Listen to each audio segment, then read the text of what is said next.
Meghan Markle and her unravelling spare Harry are at the crossroads. Just how much longer the Sussexes' troubled marriage can survive the pressure as their carefully planned strategy goes spectacularly wrong is an increasing source of deep concern. The dim Duke is determined to spend more time with his father, King Charles, repair his rancid relationship with his estranged brother, Prince William, and finally achieve the half-in, half-out part-time royal status his grandmother, the late great Queen Elizabeth, specifically banned. The difficult Duchess, meanwhile, wants nothing to do with the rapprochement her man-child husband obsesses on, amid growing fears that he is disappearing into his own fantasy world, utterly divorced from reality. Convinced Harry is chasing rainbows, Ms. Markle has made it unequivocally clear that she sees their future in California and they should stick to their all-American dream. The result is an Arctic marital standoff that has brought a cold chill to the gruesome twosome's Montecito mansion in the sun. To make matters even worse, the heartfelt pleas of well-meaning friends begging the petulant prince to drop the epic fail farce of his attempts to get armed police protection when in the UK have fallen on deaf ears, proving that a fool and his money are soon parted. Harry has already wasted millions on a losing legal battle, suing his dad's government in a bid to reverse the decision to strip him of a taxpayer-funded privilege only awarded to frontline full-time working royals, which, of course, 6,000 miles away on the US West Coast, Harry and Meghan very definitely are not. But according to disturbing reports, the prince remains consumed by his forlorn fixation on an impossible cause that everyone except him knows he can never win. Like a stupidly stubborn adolescent, a pathetic victim of his own immaturity, Harry simply refuses to give up. Mark my words, it will end in tears. Actually, torrents of tears are already flowing as the portrait of perfect harmony the Sussexes love to paint hides an uncomfortable truth. This preening pair of wannabe globe-trotting aristocrats have reached make or break in a once devoted partnership that is fast plummeting into a toxic cycle of romantic decline. Add to that the multi-million-dollar bill he faces after the catastrophic collapse of his ludicrous evidence-free case against the Daily Mail, and poor old gormless ginger nuts is caught in a perfect storm of pervasively profound problems and a crippling cash crisis. First among his troubles is the rapidly deteriorating state of affairs with Meghan, whose first visit to Britain since running away 6 years ago ended in a worrying whirl of bitterness and anger. The former game show glamour girl turned terrible tycoon was left fuming when a sceptical Queen Camilla insisted on witnessing all conversations between the Sussexes and the King.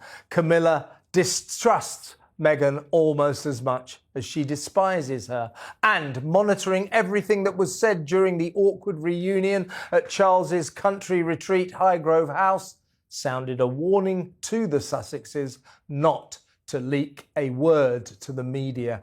Renowned control freak Ms. Markle, a bossy social ringmaster who sees herself as perennially in charge, did not like that one bit. Her livid ladyship was also dismayed that Harry's homecoming completely cut her out of the picture, with neither she nor their kids, Archie and Lilibet, even once being spotted in public. So ghostlight was their brief covert excursion across the pond that, unaccustomed to ducking, diving and shirking the limelight, miserable Meg flew back to the States in a rage, more dead set against Britain than ever before. In stark contrast, Harry fell back in love with the royal life he achingly misses and was entranced by the sight of his excited children romping with their regal grandfather.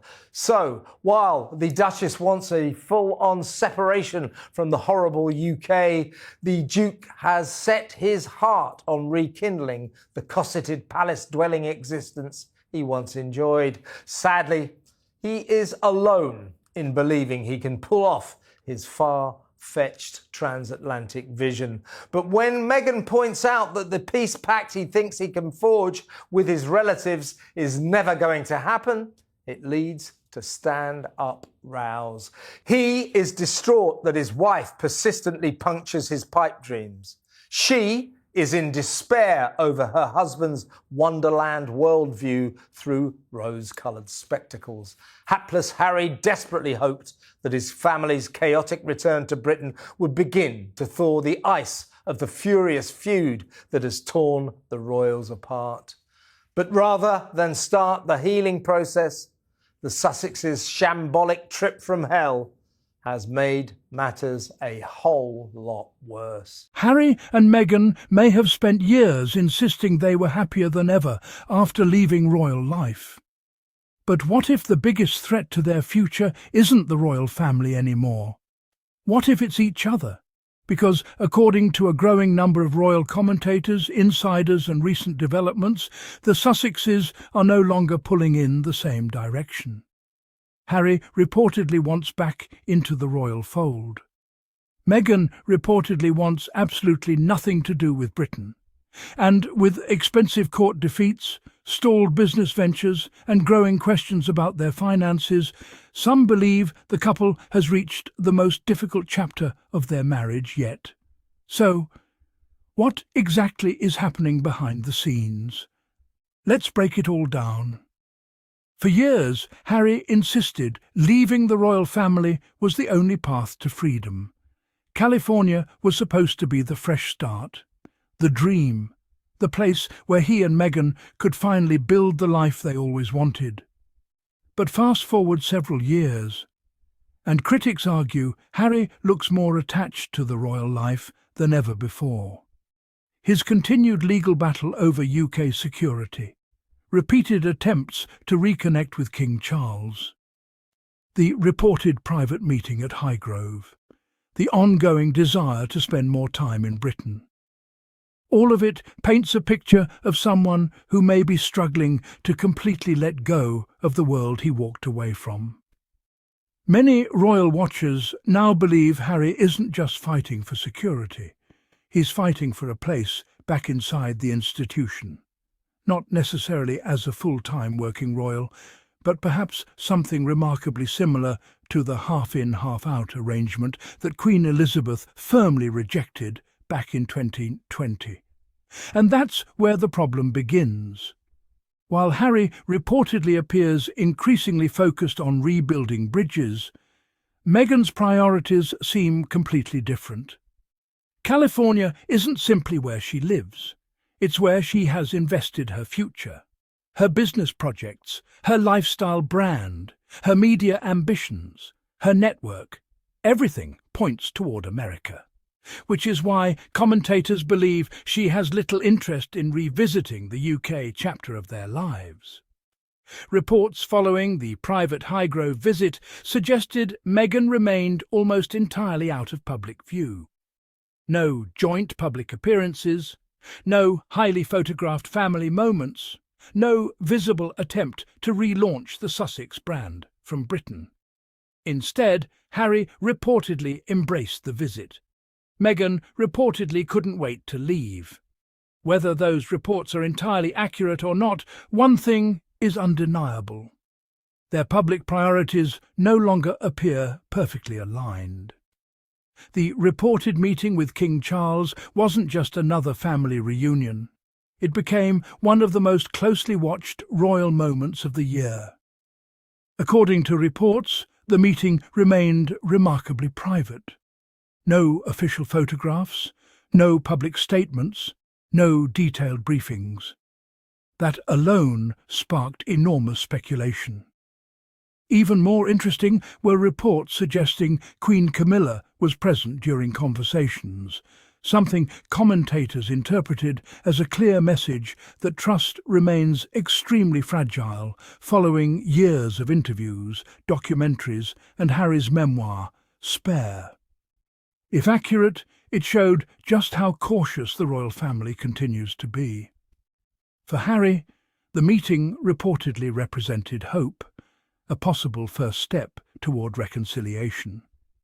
For Meghan, many commentators argue it represented something else entirely, proof that life inside the royal institution hasn't changed nearly enough to make returning worthwhile.